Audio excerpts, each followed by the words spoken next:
Hermanos, muy buenos días. ¿Cómo están esta mañana? A ver otra vez. Mis hermanos, muy buenos días. ¿Cómo están esta mañana? Bien, eso me gusta.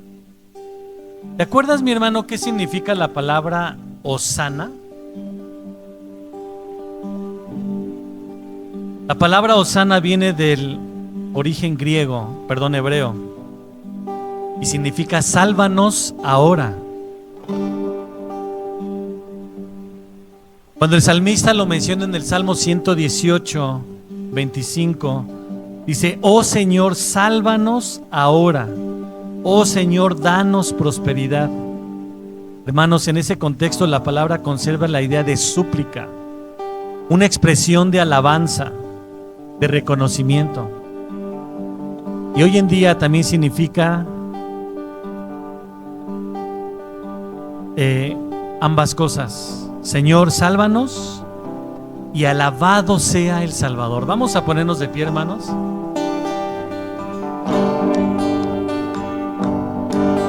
Y vamos a alabar a nuestro Dios con todo nuestro corazón, con toda nuestra mente.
todo va a pasar, pero la palabra de Dios jamás, jamás va a pasar.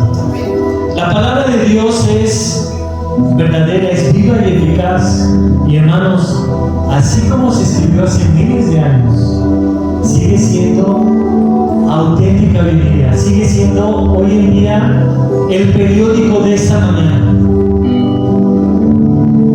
Amén.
Así es, Padre.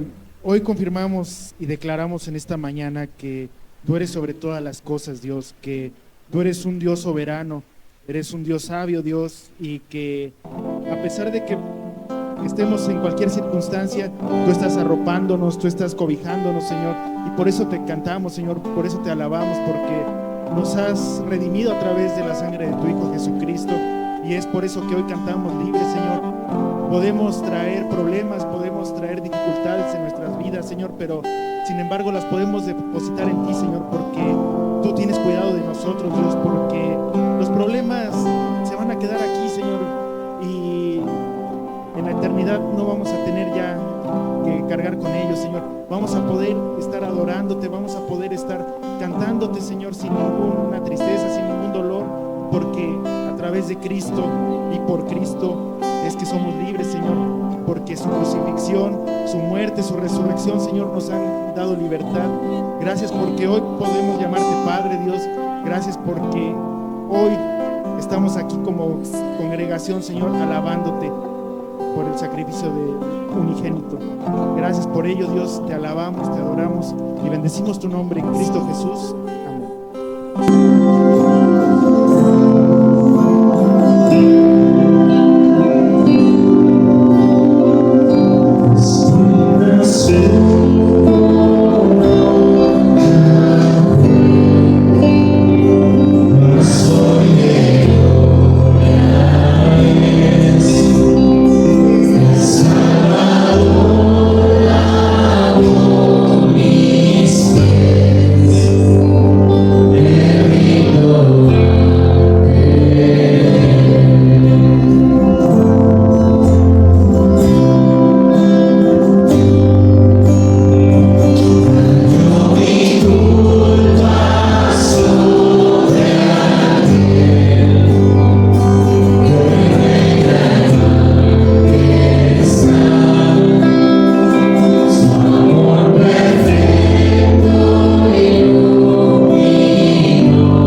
cantamos, te alabamos con todo nuestro corazón, Padre.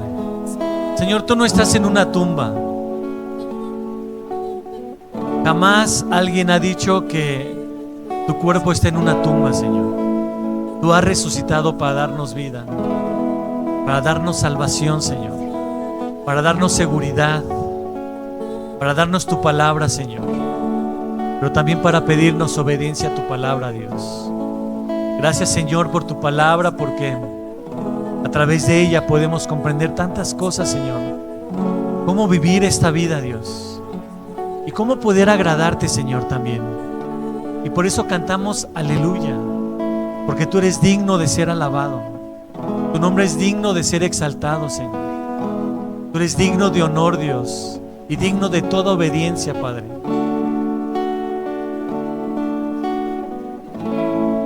Amén, mis hermanos. Muchas gracias. Pueden tomar sus lugares.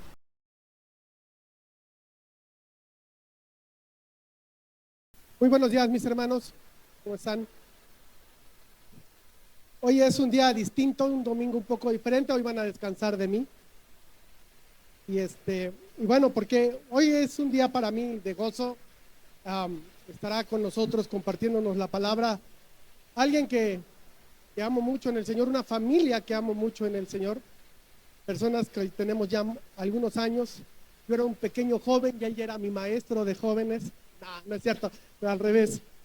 Trabajamos junto con jóvenes y ya tenemos bastante tiempo. Él se fue al seminario allá en Texas, en Río Grande. Allá se preparó, allá está trabajando ahora él. Y nos vino a visitar a la Ciudad de México y bueno, pasó aquí a la iglesia, lo has estado viendo los últimos domingos, ha estado reuniéndose con nosotros. Y hoy pues bueno, tiene la bendición de podernos compartir y nosotros también tenemos la bendición de poder recibir de la enseñanza que él ha preparado. Viene junto con su esposa Andy, una mujer realmente de Dios, y sus dos pequeñitas, Eli y Gigi. Si tú y esto te lo digo en serio, mi hermano, si en algún momento tú has buscado a alguien en quien apoyar, esta es una familia en la que deberíamos estar apoyando. Personas realmente entregadas a Dios, que no buscan más que la gloria de Dios y que todo lo que hacen es para ellos. Y realmente han estado haciendo durante los últimos 10 años un esfuerzo titánico por permanecer allá, no por el simple hecho de estar allá, sino porque están haciendo un trabajo que realmente está glorificando el nombre de Dios. Y eso es lo que me llena de gozo, ¿verdad? Haber compartido en algún tiempo y seguir compartiendo momentos como este con familias que realmente aman al Señor. Así es que, Jules, para los que lo conocemos ya de algún tiempo, bienvenido. Gracias.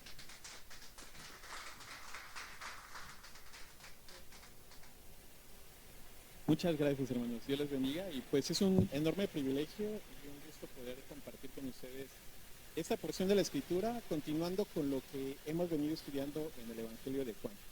Entonces, mis hermanos, pues gracias, Elías. También gracias, familia. Tengo el placer de conocer a varios de ustedes ya de tiempo atrás, desde que estábamos en la cosecha. Pero bueno, esa es historia pasada, ¿verdad? Vamos a ir a la Escritura, a Juan capítulo 5, versículo 30 al 47. Ahí va a estar nuestra lectura el día de hoy. Evangelio de Juan, capítulo 5, versículo 30 al 47. Vamos a dar lectura. Dice así: no puedo yo hacer nada por mí mismo. Según oigo, así juzgo, y mi juicio es justo, porque no busco mi voluntad, sino la voluntad del que me envió, la del Padre. Si yo doy testimonio acerca de mí mismo, mi testimonio no es verdadero. Otro es el que da testimonio acerca de mí, y sé que el testimonio que da de mí es verdadero. Vosotros enviasteis mensajeros a Juan, y él dio testimonio de la verdad, pero yo no recibo testimonio de hombre alguno, mas digo esto para que vosotros seáis salvos. Él era antorcha que ardía y alumbraba, y vosotros quisisteis regocijaros por un tiempo en su luz.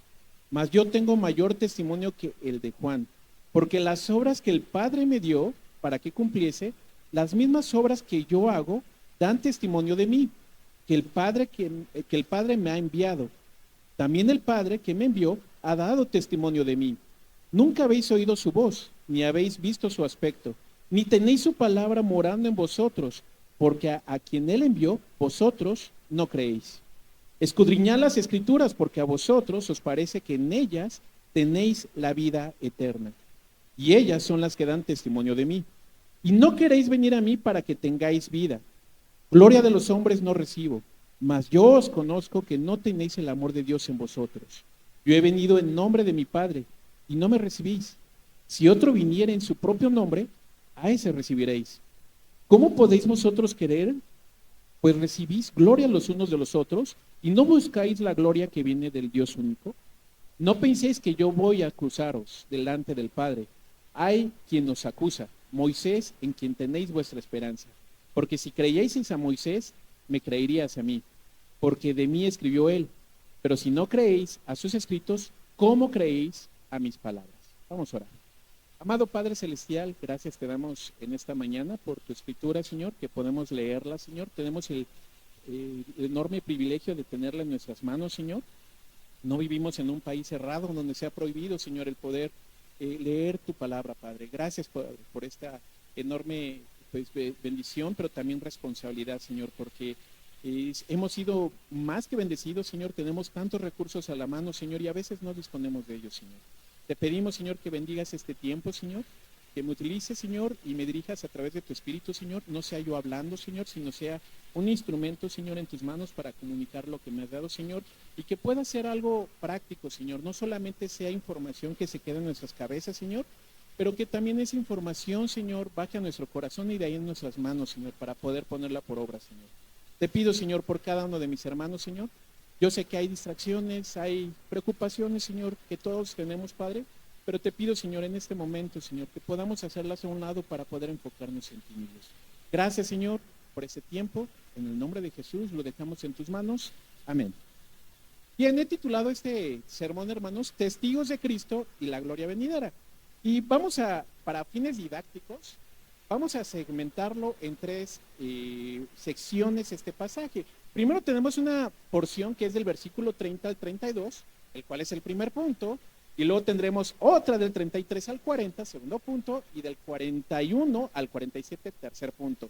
Vamos con el primer punto, el juicio justo del Hijo en unión con el Padre. ¿Cuál es el contexto de lo que estamos leyendo, mis hermanos? Anteriormente, el pastor Elías y Hugo habían mencionado esto, habían predicado acerca de la sanidad o la sanación de un hombre inválido, y este hombre era el paralítico de Betesda, ¿verdad? Este es el contexto inmediato anterior al pasaje que estamos viendo. Y en el contexto que hemos visto, entonces Jesús es cuestionado por estos judíos, literalmente dice los judíos. Si ves el versículo 30, más adelantito, perdón, dice precisamente los judíos, unos versículos anteriores, que eran los que estaban cuestionando a Jesús. Bueno, no se refiere a que únicamente los judíos o de forma generalizada a todos los judíos, sino que se refería a un grupo específico, los líderes religiosos, que los podríamos englobar en escribas, fariseos, saduceos, etcétera, sacerdotes, todos aquellos que cuestionaban la autoridad de Jesucristo. ¿Cuál era el motivo? Jesús había sanado, y no en un día cualquiera, era en un día de reposo, ¿verdad? Pero además Jesucristo mismo había dicho que Él obraba conforme a la voluntad de Dios, su Padre. Para los judíos esto era ¿qué? Igualarse a Dios. Es decir, que estaba diciendo Jesucristo, yo soy Dios. ¿Ok? Este era el problema precisamente, mis hermanos. Había sanado este paralítico de Betesda y había sido en este día. Y entonces Jesucristo, en esta porción que hemos leído, abre con una oración que parece un poquito contradictoria a su naturaleza. Si te fijaste, parecía una contradicción lo que Jesús dice en el versículo 30. No puedo yo hacer nada por mí mismo. ¿Ok? ¿Por qué parece una contradicción, mis hermanos? Si hemos estado leyendo el Evangelio de Juan, vemos que en el capítulo 1 de Juan nos dice que Jesucristo es el mismo Verbo de Dios y que todas las cosas fueron hechas por Él. Y sin Él, nada de lo que existe, existiría. Entonces, ¿cómo Jesucristo, siendo el creador, el Todopoderoso, Dios preexistente, cómo Él pudiendo hacer todas las cosas, ahora dice esta declaración, no puedo hacer nada por quién, por mí mismo. Precisamente Jesucristo, el que está parado ahí frente a sus acusadores, Dios encarnado, está diciendo esta declaración un tanto contradictoria. Pero justamente, mis hermanos, sabemos que dentro de los atributos divinos, dentro de la encarnación de Jesucristo, cuando Jesús vino como hombre, sabemos que Él se limitó de sus atributos. Siendo Dios todopoderoso, no usó todos los atributos, Él mismo se limitó. Pero realmente Jesucristo no tenía ninguna limitación.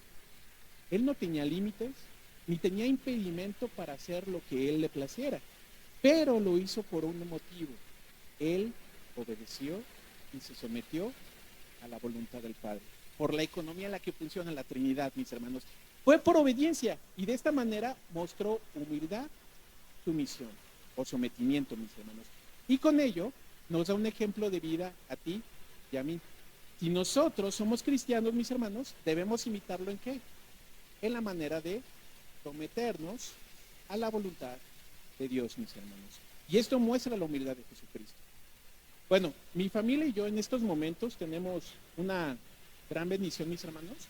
Gracias a la provisión de Dios, tenemos en este momento un auto nuevo. Gracias a que Dios nos los proveyó, pero también a la generosidad de mi suegro, pudimos cambiar de un auto. Pero también tenemos una cuestión, un pequeño problema. Tenemos una vecina muy problemática.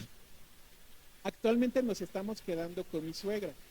Como bien lo dijo el pastor Elías, nuestra casa está en Texas, ahí en el valle de en el valle de Río Grande, en Texas, muy cerca de la frontera con Tamaulipas, ahí tienen su casa. Y hermanos, en este momento pues ha sido quedarnos en la casa de mi suegra. Resulta que la vecina ha tenido un historial de problemas a lo largo de la historia de toda la familia, ¿no? Y el problema ha sido alrededor de la familia de mi esposa, que es precisamente donde vive la vecina. No solamente con la vecina, con los demás vecinos también ha tenido grandes problemas la señora, la vecina.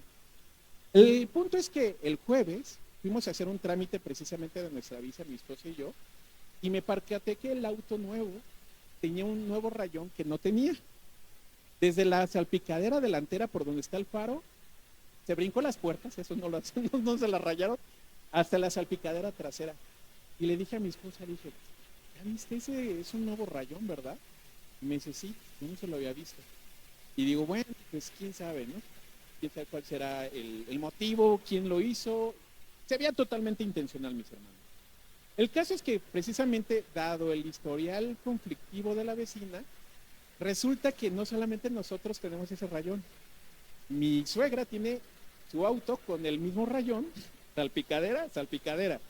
Y la prima de mi esposa, que también vive en esa misma calle, también su auto tiene el mismo rayón, salpicadera a salpicadera. Entonces, como el adivina quién, estábamos sospechosos.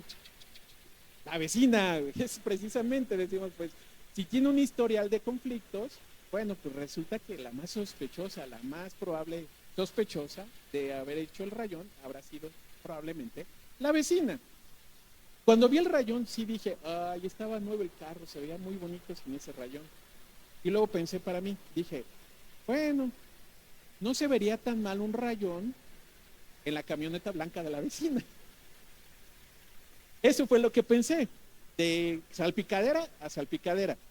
Pero gracias a Dios que tenemos el Espíritu Santo que discierne las intenciones de nuestro corazón, ¿verdad? ¿Tengo yo la capacidad de hacerle un rayón a su camioneta? Absolutamente, mis hermanos. Tengo la capacidad. Nadie me lo impide. Agarras una moneda, agarras una llave, no lo intenten. Y simplemente es pasarle la llave por la pintura. Nada te lo impide. ¿Es la voluntad de Dios? No lo es. Jesucristo está haciendo exactamente lo mismo. No va a rayar un auto. Lo que pasa con Jesucristo es, dice, no puedo hacer nada por mí mismo porque mi voluntad está sometida a la de ¿quién? A la del Padre. Mi voluntad está sometida a la de Dios.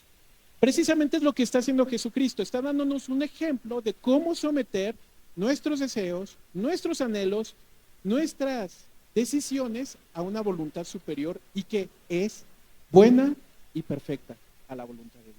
Amén. Precisamente Jesucristo es el ejemplo por excelencia. Obediencia, sumisión, humildad, no por debilidad. Vivimos en un mundo en el que si tú muestras sumisión, se nota como un rasgo de qué, de debilidad, pero más bien es un rasgo de fortaleza. El someternos a Dios nos muestra que no podemos nosotros por nosotros mismos.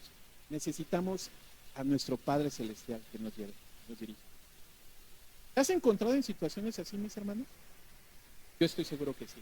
Situaciones en las que quieres hacer tu voluntad. Situaciones en las que, en vez de preguntarte qué es lo que Dios quiere, primero te preguntas, ¿qué quiero yo? Yo creo que sí, mis hermanos. A veces queremos hacer justicia por nuestras propias manos, ¿sí o no? Nos cometen injusticias porque en este mundo caído es normal que nos pasen injusticias. O a situaciones en las que escuchamos recomendaciones de hermanos maduros en la fe, nos dan recomendaciones y de todos nos decimos, yo quiero hacer lo que yo quiero. O también, mis hermanos, vemos el consejo de la Escritura, el consejo de la palabra de Dios, y a pesar de que literalmente nos dicen mandamientos, decimos, no me importa, yo lo quiero hacer como yo lo quiero. Hemos estado tentados en este aspecto de nuestras vidas, pero Jesucristo nos da un modelo a seguir. Podemos someternos a lo que Dios quiere, tal como Jesucristo lo hizo. Seguido de esto, Jesús dijo, así juzgo, dice, por mí mismo, según oigo, así juzgo, y mi juicio es justo, porque no busco mi voluntad, sino la voluntad del que me envió, la del Padre. Esto es precisamente un eco de lo que acaba de decir anteriormente, ¿verdad? Jesucristo se ha sometido a la voluntad de Dios. Así que, según escucha Jesús, ¿qué? La voluntad de Dios. Entonces, sus juicios son justos, es decir, sus acciones, porque están dentro o caen dentro de la voluntad perfecta de Dios. Precisamente, mis hermanos, las acciones de Jesús son buenas porque eran la voluntad del Padre. Vamos a ejemplificarlo de una manera más sencilla para poder ilustrarlo y poder afirmar este punto. Vamos a poner un ejemplo didáctico. Cualquier parecido con la vida real es mera coincidencia. Imagínate que trabajas en el SAT. Todos conocemos el SAT. Y algunos se ríen, ¿no? Yo trabajé para el SAT cuando viví en México. Me decía Elías y Toño, me decían Mateo Levi, me decían de cariño, ¿no? Dejando la mesa de tributos me fui a servirle al Señor. Bueno, imagínate que trabajas para el SAT y tienes un amigo y te dice, oye, puedes meter unas facturas, simulaciones, operaciones simuladas, ¿para qué? Para que yo pueda tener un saldo a favor. Entonces, tienes un amigo, tú trabajas en el SAT y él te dice, mete estas facturas, que sí se puede, pero no se debe. Facturas chuecas, ¿verdad? Tu voluntad es ¿qué? Quedar bien con el amigo, ayudarle en sus problemas, incluso apoyarle económicamente, ¿verdad? Dices, yo quiero quedar bien con mi amigo, esa es mi voluntad. Pero ¿cuál es la voluntad correcta? Si trabajas para una organización, un organismo gubernamental, tienen códigos de ética y moral, tienen lineamientos y tienen leyes. Yo tenía la ley del impuesto sobre la renta y ahí venían varios directrices, ¿verdad? Entonces, ¿qué es lo correcto? Y además, somos cristianos y nos regimos por una ley superior que es la ley, la palabra de Dios. Entonces, lo correcto, a pesar de que mi voluntad es ayudarle a mi amigo, la voluntad de Dios está por encima de ello. La acción justa es, decido no pasar esas facturas chuecas, a pesar de que quiero ayudar a mi amigo, porque la voluntad de Dios va primero. Jesucristo está diciendo, mis acciones son justas porque me someto a lo que Dios quiere. Y Él es bueno. Amén. De esta manera, no porque Jesús, sus juicios fueran malos, pero más bien está demostrando humildad, sumisión, obediencia. Y de esto aprendemos tú y yo. La voluntad de Dios, mis hermanos, siempre, siempre, siempre va a ser buena. ¿La vamos a entender? A veces no. A veces la voluntad de Dios nos cuesta trabajo aceptarla. Tú has estado orando, hemos estado orando en este tiempo, he escuchado que hay muchas necesidades de salud en esta iglesia. Y hay ocasiones en las que Dios responde no, o espera. Pero ¿qué tal cuando Dios dice no? Tu voluntad era, yo quería ver sano a mi papá, y Dios respondió, le voy a dar la sanidad pero eterna, ¿verdad? Lo voy a traer de vuelta a casa, aquí conmigo, él va a estar mejor aquí. Y a veces nos cuesta trabajo aceptar esto, pero ¿sabes? Dios siempre es bueno. su voluntad siempre va a ser buena para tu vida. Y podemos aceptarlo y tener paz, descansar de que lo que nos está sucediendo, lo que estamos atravesando en este momento, Dios lo conoce y Dios nos acompaña y es parte del plan de Dios. Podemos descansar.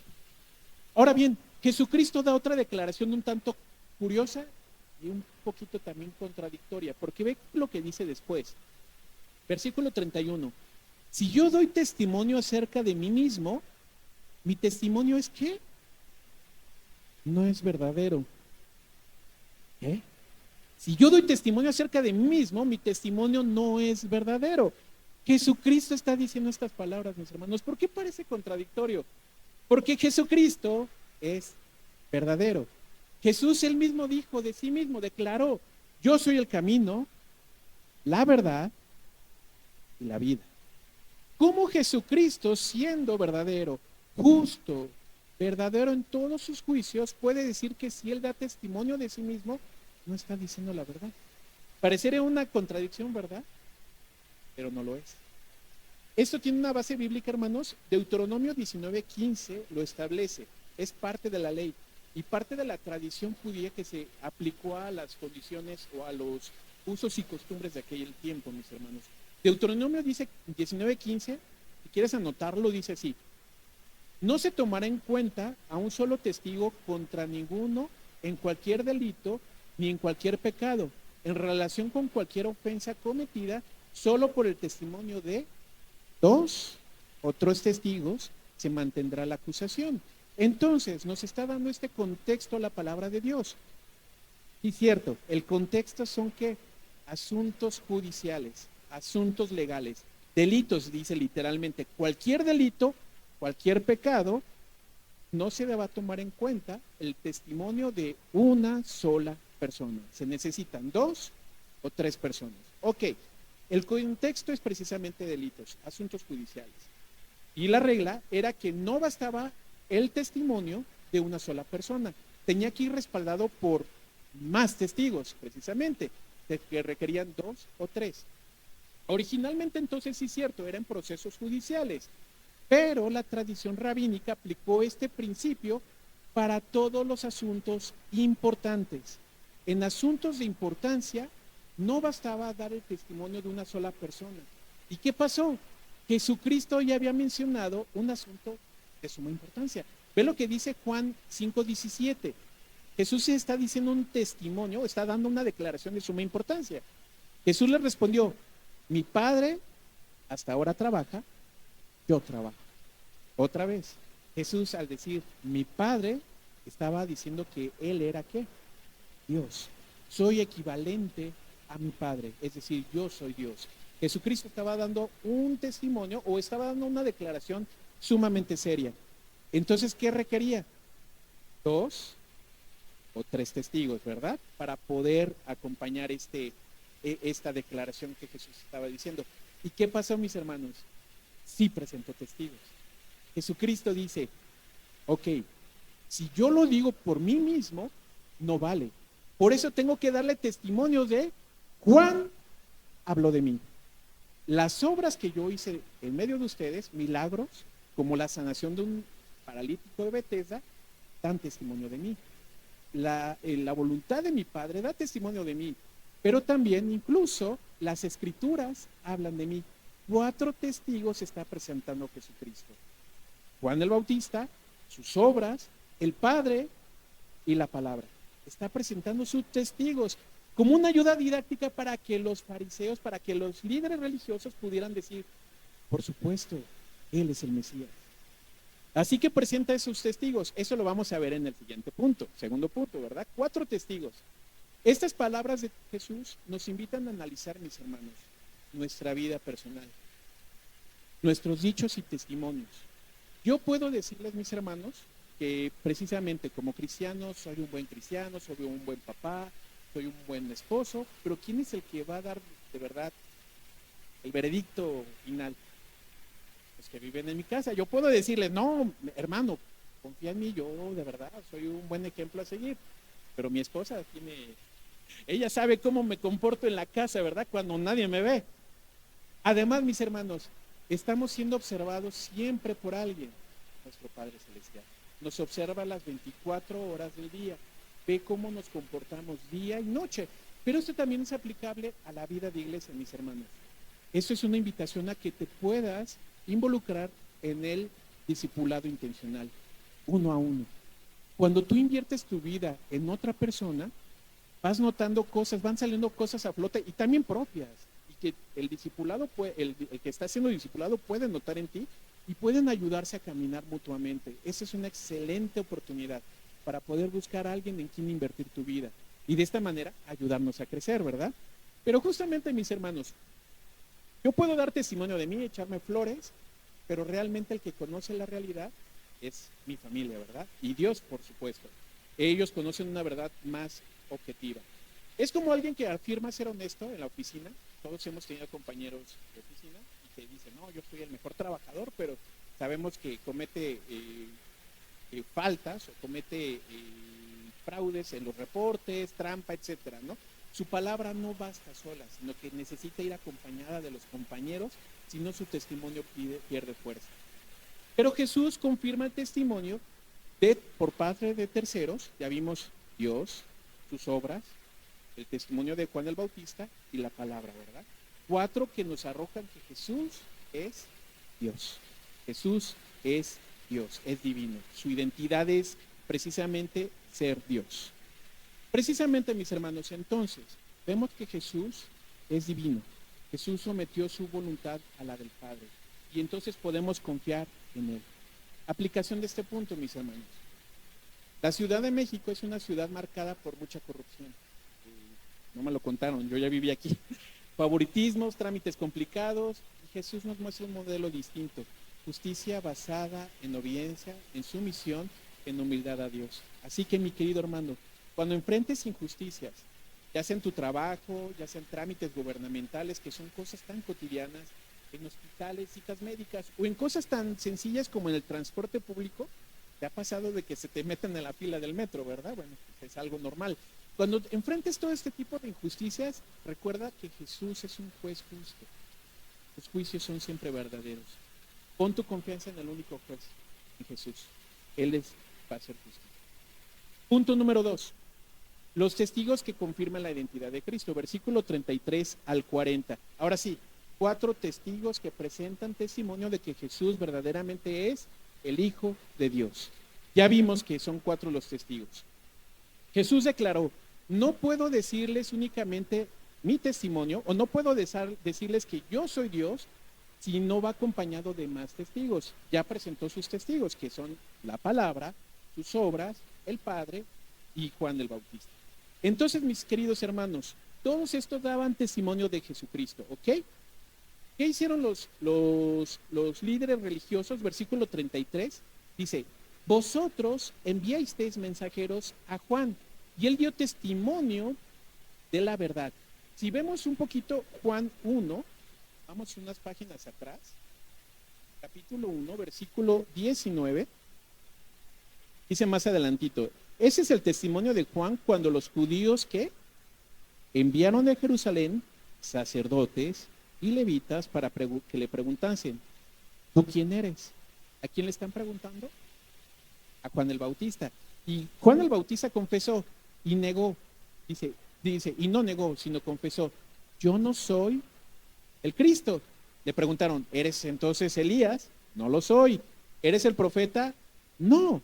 Y dijo, yo soy aquel que prepara el camino del Mesías. No soy el Mesías, pero preparo el camino, la vereda para que él venga.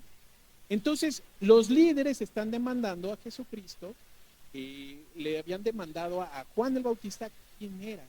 Jesucristo saca esto, les dice en el versículo 33, enviaron mensajeros a Juan y él les dio testimonio de la verdad, de que no era el Mesías, pero el que está parado en este momento con ustedes sí lo es.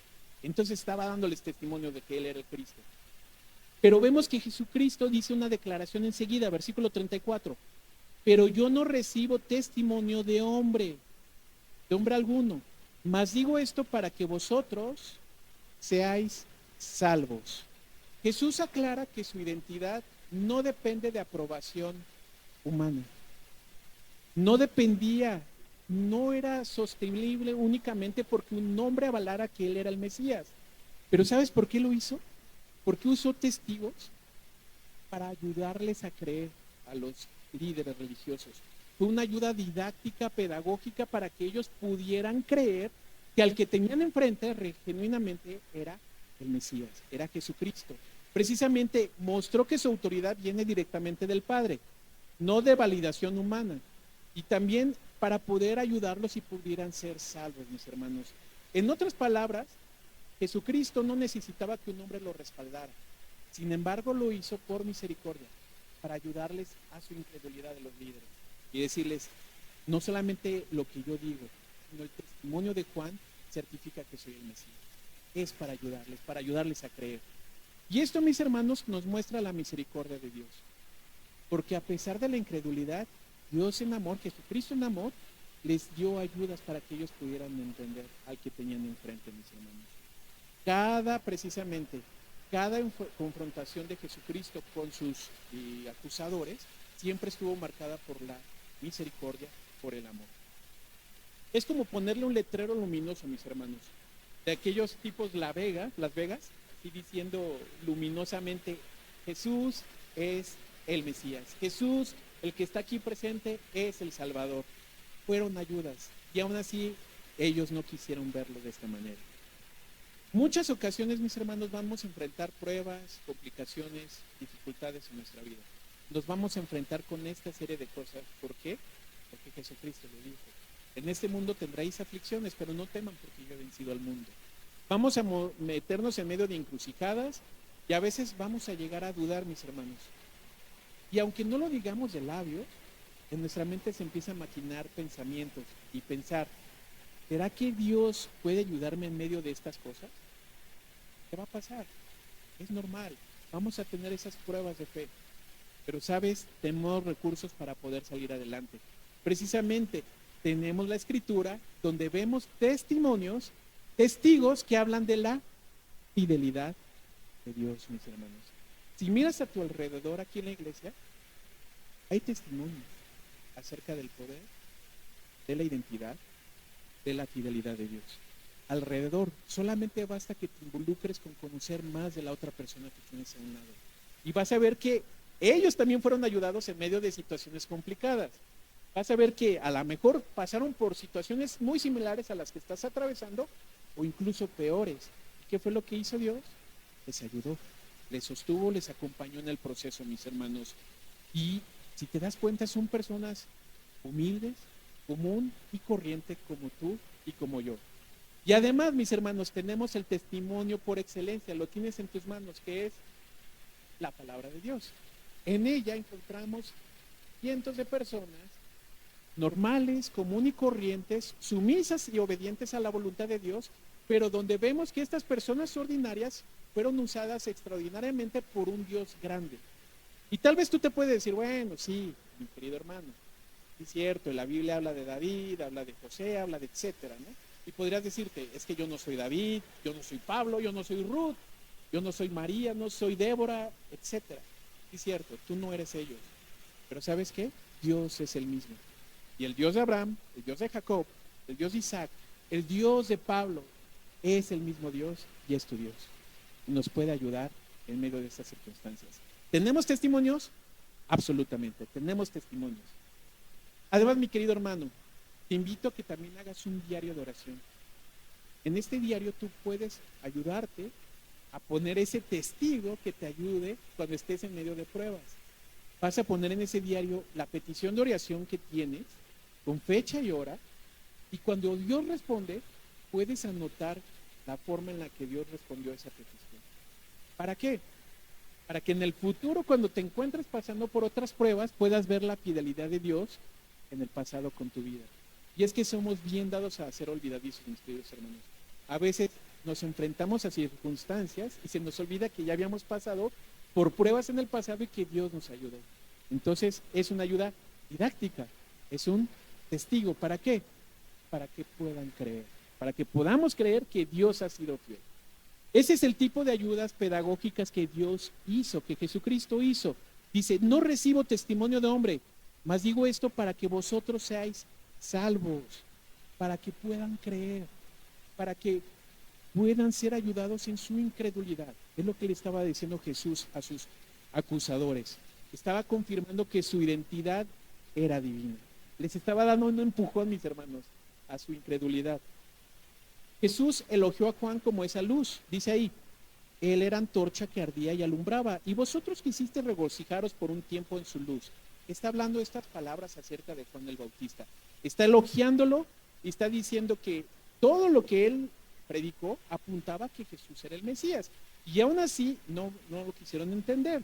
Pero además está presentando Jesús sus obras, la Escritura y el Padre mismo que daban testimonios de él. Acá nos pasa lo mismo, mis hermanos. Habiendo tantos testigos de la fidelidad y del poder de Dios, a veces nos cuesta trabajo creer. Se nos ha olvidado que Dios nos ha ayudado en el pasado y comenzamos a dudar acerca de su poder. Y ese es precisamente el meollo del asunto, el punto central de este punto, mis hermanos. 2 versículos lo resumen de forma muy precisa este punto, o este segundo punto que estamos viendo. Versículo 38 y versículo 40. Ve lo que dice. Ni tenéis su palabra morando en vosotros. A pesar de los testigos que ya había presentado, Juan, la palabra, el Padre, sus obras, dice, a pesar de esto no quieren creer.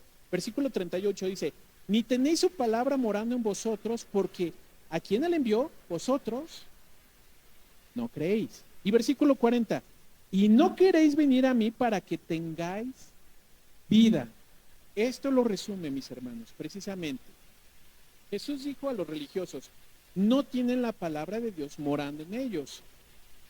¿A quién él estaba hablando? A personas que eran expertas en qué? En la ley. Fariseos, escribas, sacerdotes, los líderes religiosos. ¿Ellos conocían la palabra? Claro que sí. En la tradición judía actualmente todavía los niños hacen una fiesta, una celebración, el Bar Mitzvah, y ellos recitan porciones de la Escritura, y ¿sabes cómo? A los 12 años estos niños ya se memorizan grandes porciones de la Escritura y las dicen de memoria. Estas personas con las que Jesús está hablando tenían la palabra de Dios en sus mentes, pero no la habían internalizado. ¿En dónde? En su corazón. Y por lo tanto no lo ponían por obra. La palabra solamente estaba intelectualmente, pero no había bajado sus corazones y mucho menos lo obraban. Entonces, mis hermanos, les faltaba obediencia en fe y en amor. Entonces, por eso cuando vino el enviado del Padre, que es Jesucristo, no creyeron en su corazón, porque estaba endurecido por el orgullo y la tradición que ellos tenían. No creían, no porque la palabra no había, no porque no tuvieran la palabra, sino porque la palabra no había transformado sus corazones. Y precisamente ahí dice también en el 40, y no queréis venir a mí para que tengáis vida. Jesús no dijo, no pueden.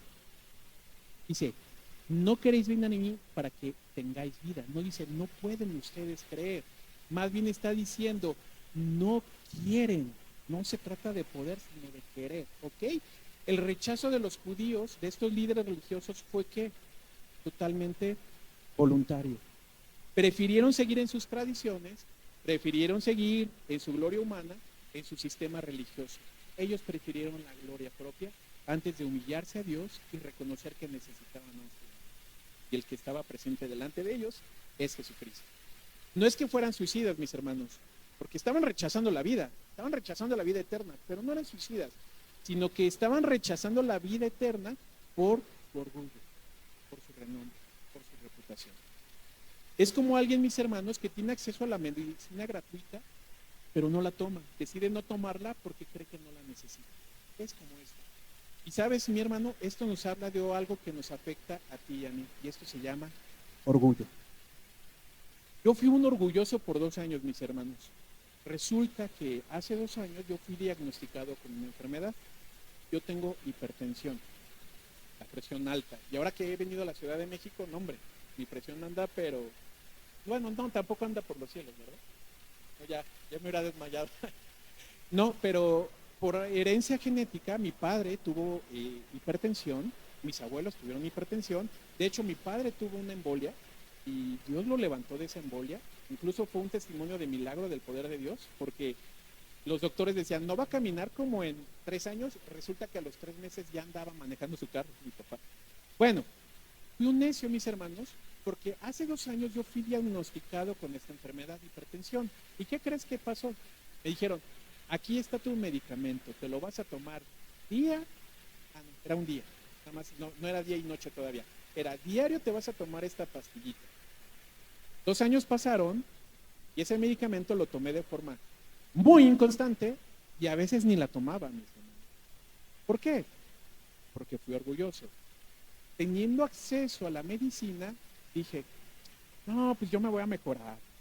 Y la verdad, hermanos, es que no hice ningún tipo de cambio. Ni cambié mi alimentación, ni me dormía más temprano, ni, bueno, sí hacía ejercicio, eso sí, mi esposa puede darles testimonio de que sí hice ejercicio y bajé de peso. De hecho, le enseñé a Elías mi licencia de conducir de Texas. Tiene enorme, ¿no? Y le digo, mira, bueno, sí bajé de peso un poquito, ¿verdad? Hice ejercicio, pero no hice los cambios suficientes como para que mi salud se fuera afectada de forma positiva. ¿Qué hablo de eso de mí? Orgullo. Puse en riesgo mi vida, puse en riesgo la vida de mi familia, porque incluso yendo manejando a la iglesia o a los lugares a los que nos teníamos que mover, ¿qué tal si me daba un infarto ahí? O un derrame cerebral, me chocaba, me estampaba y mataba a toda mi familia. Negué mi realidad, mis hermanos, puse en riesgo mi familia y hablo eso del orgullo que tenía en mi corazón. Y ese es el pecado original. Satanás, en su orgullo, pensó que podía ser semejante a Dios. ¿Y qué fue lo que pasó con él? Cayó. El hombre quiso ser semejante a Dios, conociendo el bien y el mal. ¿Y qué fue lo que pasó? Cayó. Orgullo. Vemos que entonces el rechazo de la oferta de Jesús fue un asunto de rechazo. ¿Por qué? Por orgullo. Los líderes religiosos no quisieron reconocer que Jesús era divino, a pesar de los testigos que había. ¿Por qué? Por orgullo, por querer más su reputación, por su propia capacidad, antes que ser salvos a Dios. Y esto nos habla también de un principio, responsabilidad del hombre. El hombre es responsable delante de Dios. Los hombres son responsables delante de Dios. ¿Qué significa esta palabra? Responsable significa capaz de responder, capaz de rendir cuentas delante de quién? De Dios. Precisamente, si Dios demanda cosas al hombre y el hombre es responsable, es porque Dios ha dotado al hombre de las capacidades para responder de qué manera, correctamente. Si no, Dios sería injusto. Precisamente, Dios manda al hombre a arrepentirse, creer y obedecer. Si el hombre no tuviera esa capacidad, Dios estaría haciendo una injusticia. Nos dice la palabra en Hechos 17:30. Dios manda a todos los hombres en todo lugar que se arrepientan. Y en Deuteronomio 30:19 dice, escoge pues la vida. Dios le da la capacidad al hombre de, no de salvarse por sí mismo, pero sí de responder a que lo puede salvar, de decirle a Dios, yo necesito un salvador, y ese eres tú. Poner su fe en él. No se está salvando a sí mismo, está depositando su fe en quien lo puede salvar. Si el hombre estuviera inhabilitado, bloqueado, Dios sería injusto a exigir al hombre algo que es incapaz de poder cumplir. Por eso la Biblia nunca presenta responsabilidad sin capacidad mínima de respuesta. Eso es un principio. El problema, mis queridos hermanos, es el aguijón que tú y yo tenemos, y es el orgullo, que es la raíz, precisamente. Ese es el gran problema que tenemos y que nos afecta y que no se acaba cuando llegamos a Cristo. Tú y yo vamos a seguir batallando con este problema de por vida. Vamos a ser orgullosos o batallando con el orgullo, pero Dios nos puede ayudar. El problema no es la incapacidad, sino el orgullo voluntario. El hombre puede responder, pero muchas veces decide no hacerlo porque no quiere, porque busca su propia gloria. Tal como fue en el Edén, tal como fue con estos líderes religiosos. No querían venir porque su voluntad estaba inclinada a la autosuficiencia. Cada vez que tú y yo tomamos decisiones sin poder consultar a Dios, sin consultar a líderes o a hermanos maduros en la fe que nos pueden ayudar y orientar, estamos siendo orgullosos, estamos siendo autosuficientes. La Ciudad de México, mis hermanos, es una ciudad donde la gente exige comprobantes, recibos, documentos y testigos para poder confiar. Por eso hay contratos y toda esta serie de cosas. Jesús ofrece múltiples testigos para que podamos creer en Él. No es una fe ciega, sino una fe fundamentada en estos testigos, que es la palabra, sus obras, también Jesucristo mismo. En medio de tantas voces, como aplicación, de noticias falsas, de supersticiones, promesas políticas, que vaya que se han sido bombardeados aquí en México, bueno, también allá en Estados Unidos. Necesitamos cimentar nuestra fe en testigos firmes y confiables. Es la palabra de Dios. Cuando tu fe flaquee, mis hermanos, como aplicación, acude a la palabra. Los testimonios de su fidelidad abundan en toda ella. Acude a su palabra cuando tu fe flaquee. Y número 3 y final, mis hermanos, la gloria humana como obstáculo para la fe verdadera, del versículo 41 al versículo 47. Jesús denunció que los judíos no tenían el amor de sus corazones. Les dijo, ustedes no tienen el amor de Dios en sus corazones. Lo señaló, pero ¿sabes con qué? ¿Sí? No para ridiculizarlos, no para exponerlos al ojo público, no para estigmatizarlos, para decir, miren, allá va un incrédulo. No, Jesucristo sacó a relucir el gran problema que tenían. ¿Para qué? Versículo 13 otra vez. El versículo 34, para que vosotros seáis salvos. Jesús saca a flote la verdadera necesidad de estos líderes religiosos porque tenían una necesidad de un redentor, de un salvador. Jesús, cada confrontamiento que tuvo con sus acusadores, siempre estuvo marcada por el amor y por la misericordia. Jesús siempre los trató dignamente. ¿Por qué? Porque los amaba. Jesús demostró su amor aún para con estas personas. Y ahí mismo en Juan 34 dice eso, dice, para que seáis salvos. La confrontación de Jesús no era con otro propósito más que para salvar a estos hombres tan necesitados. Y Jesús les recriminó que él había venido en el nombre del Padre y fue ¿qué? Rechazado. Y dijo, si alguien más viniera en su propio nombre, ¿a este qué? A este sí lo aceptarían. Si alguien viniera diciendo, yo soy el Mesías, absolutamente a él lo van a recibir. ¿Y qué fue lo que pasó, mis hermanos? Curiosamente, después de la muerte y la resurrección de nuestro Señor Jesucristo, vemos que eso fue lo que pasó con el pueblo judío. Se levantaron falsos mesías que fueron seguidos por el pueblo. ¿Por qué rechazaron a Jesús? Porque no cumplió con las expectativas del Mesías político-militar que ellos esperaban. Porque confrontó su orgullo y sus tradiciones. Pero en el momento que se levantaron estos falsos mesías, vinieron con su propio nombre y a ellos sí siguieron. Precisamente ¿por qué? Porque Jesús representa el antitipo de lo que el hombre no quiere. Vemos los inicios de Jesucristo. Sus inicios fueron ¿qué? Uno humilde, no nació en un palacio, su cuna fue un pesebre, su vida no estuvo marcada por la ostensidad o por los lujos. Él de hecho fue pobre, fue humilde y también corrigió el deseo humano de enriquecerse. Vez tras vez Jesús vemos que habla de las finanzas y nos dice vez tras vez, no hagáis tesoros aquí en la tierra, sino háganlos en el cielo. Entonces, Jesucristo representaba todo lo que el hombre no quiere. Precisamente ahí vemos que estas cuestiones representan un obstáculo. ¿Para qué? Para que la fe sea ejercida, precisamente. Vivimos en sociedades donde lo más importante es el renombre, el prestigio, los títulos, los reconocimientos, que tú seas alguien importante, ¿verdad? Que seas alguien capaz y popular de poder construir tu reino en la tierra.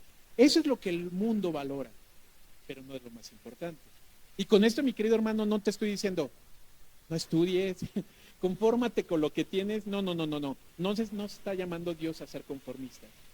Pero ni tampoco está Dios peleado con las riquezas.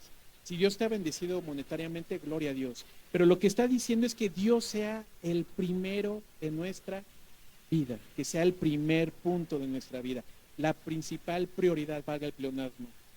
Entonces, es por eso mismo que los líderes religiosos rechazaron a Jesús, prefirieron la gloria humana antes que humillarse a Dios, antes que reconocer que necesitaban de Dios. Lo más interesante, mis hermanos, es que tú y yo no estamos exentos de ello. Nosotros somos vulnerables también en caer en lo mismo, mis hermanos. Desear nuestra propia gloria. Y de hecho, mis hermanos, somos tan vulnerables a esto que te invito a que revises, analices tus redes sociales. Y con esto no quiero satanizar las redes sociales, tampoco les digo, cierra tu Facebook, cierra tu Instagram, porque pueden ser utilizadas de una forma muy buena. Pero que nos pongamos a preguntar, ¿por qué subo mi foto aquí con mis Starbucks? ¿No? Ahí, vean, el logo, mira, ahí está el logo, ¿no? O mis vacaciones, o aquí la Torre Eiffel de fondo, ¿no? De repente. O de repente, ¿qué? Mi nuevo outfit. Ah, miren, Prada, ¿no? Prada. Pero ahí la marca, ¿no? Que se vea, que salga a relucir. ¿Por qué hago esto, mis hermanos? ¿Será que estoy buscando aprobación? ¿Estoy buscando un like? ¿Estoy buscando hacerme popular?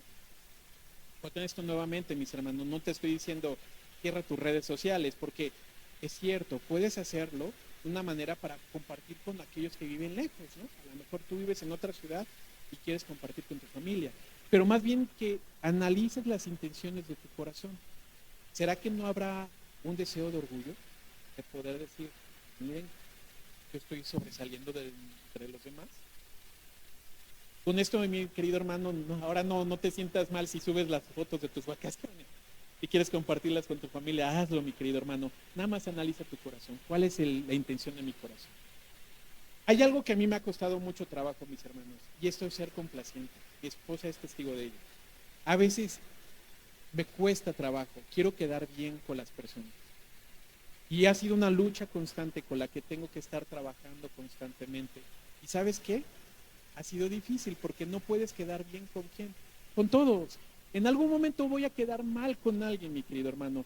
Pero esto me invitó a analizar una pregunta en mi corazón. ¿Por qué hago esto? Lo que voy a hacer, ¿por qué lo estoy haciendo? ¿Porque quiero quedar bien con esa persona? ¿Qué gano con quedar bien con esa persona? ¿Obtengo aprobación, un logro, una satisfacción? ¿Qué es esto, no? Viendo en mi corazón, veía que era, ¿qué? Era deseo por llevarme, ¿qué? Algo de esa gloria, ¿verdad? Obviamente con esto tampoco estoy diciendo ahora tú vete por tu vida ofendiendo a todo el mundo y quédale mal a todos, ¿no? No estoy diciendo eso. No, ya hubiera dicho, bueno, hermano Elías, pues no voy a poder predicar, ¿no? Aquí te dejo el púlpito. No, mi querido hermano. Pero busca complacer primeramente a quién? A Dios. Busca satisfacer primeramente a Dios. ¿De qué manera? Sometiendo tu voluntad a la perfecta voluntad de nuestro Padre Celestial. De esta manera, mis hermanos, considera a Jesús, por complacer al Padre, quedó mal con otras personas, los líderes religiosos. Cuanto más nosotros que no tenemos la sabiduría de Jesús. Busquemos imitarlo. Finalmente Jesús les dijo que no necesitaba acusarlos, sino que la misma ley daba testimonio en contra de ellos. Más adelantito lo dice, ¿no? Dice el versículo 45. No penséis que yo voy a acusarlos delante del Padre. Hay quien os acusa, Moisés, en quien tenéis vuestra esperanza. Jesús no va a acusarlos porque Él no vino como un fiscal para revisar todos los errores en los que estaban cayendo. No vino como un salvador, para ofrecerles, mostrarles su error para poderlos salvar. La acusación ya estaba presente ¿en dónde? En la ley, ya estaba presente en la ley. No necesitaba acusarlo.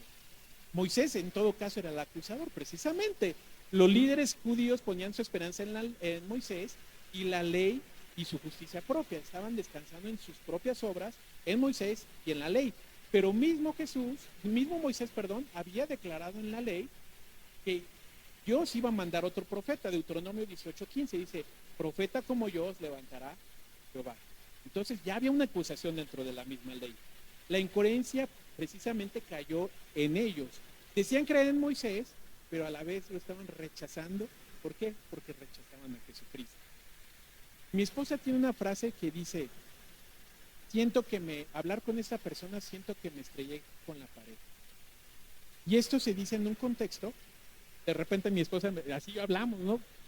Resulta que en el ministerio, mis hermanos, pues a veces vas a tratar con personas que tienen problemas.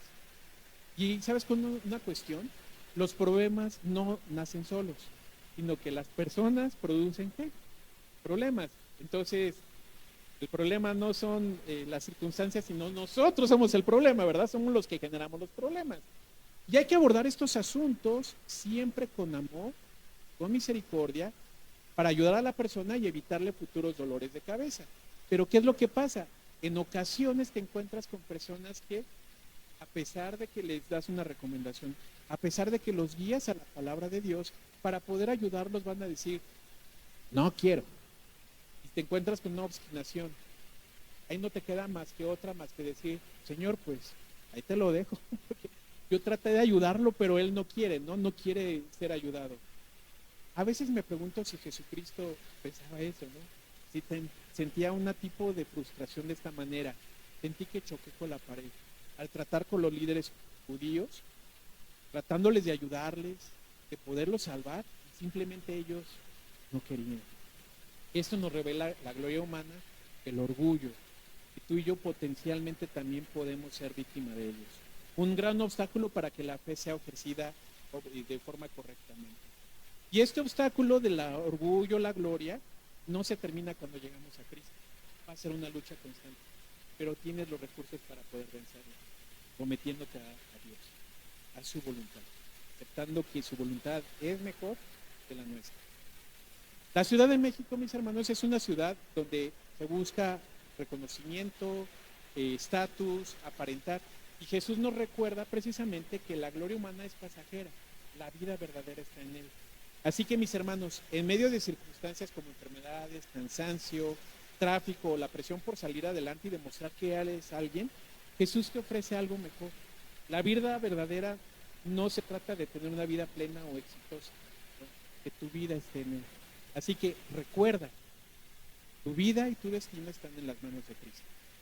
Pase lo que pase, tu vida está con el Señor. Vamos a orar.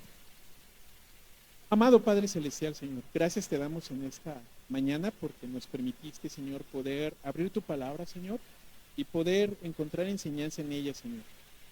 Te damos gracias, Señor, porque no solamente, Señor, son relatos, historias, Señor, o sucesos que pasaron con nuestro Señor Jesucristo, Señor, sino que ahora también habla nuestra vida, Señor, de tal manera que podamos ponerla, Señor, por obra, Padre. Pero te ruego, Señor, que hayas causado un impacto en los corazones, Señor, de mis hermanos, Señor, y que podamos vivir de acuerdo a lo que nos estás demandando, Señor. Ayúdanos, Señor, a confiar en tu voluntad, mi Dios.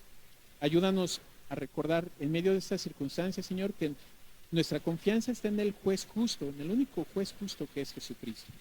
Ayúdanos a recordar, Señor, también, Padre, cuando nuestra fe esté en situaciones de prueba, Señor, que, Padre, tus testimonios dan fidelidad, Señor, en tu palabra, Señor, acerca de que tú eres bueno, de que tú eres poderoso, Señor. Y ellos abundan en la palabra, Señor. Ayúdanos a recurrir a ella, Señor, cuando estemos en esos momentos, Señor, de prueba. Y también, Señor, en medio de todas estas tentaciones, Señor, de poder querer construir nuestro reino aquí, Señor, de tener el éxito aquí, Señor, y ese afán, Padre, ayúdanos a recordar que más bien nuestra vida, Señor, y su destino están en ti, mi Dios. Que tú has determinado, Señor, cuál es el rumbo de nuestra vida, Señor, y ayúdanos a poder aceptar tu voluntad, mi Señor. Ayúdanos a entenderla, Señor, ayúdanos a aceptarlo y ayúdanos a vivir a través de ella, Señor. Ahora te pido, Señor, que por favor nos lleves comiendo a nuestros hogares, Señor, que tú bendigas a cada uno de mis hermanos aquí presentes, Señor, a sus familias, también en las pruebas de salud, en las circunstancias que ellos estén atravesando y puedan ver al gran Dios que tenemos, Señor. Gracias, Padre. Y Padre Santo, Señor, dejamos el resto del día de este domingo, Señor, en tus manos. En el nombre de nuestro amado Señor Jesucristo. Amén.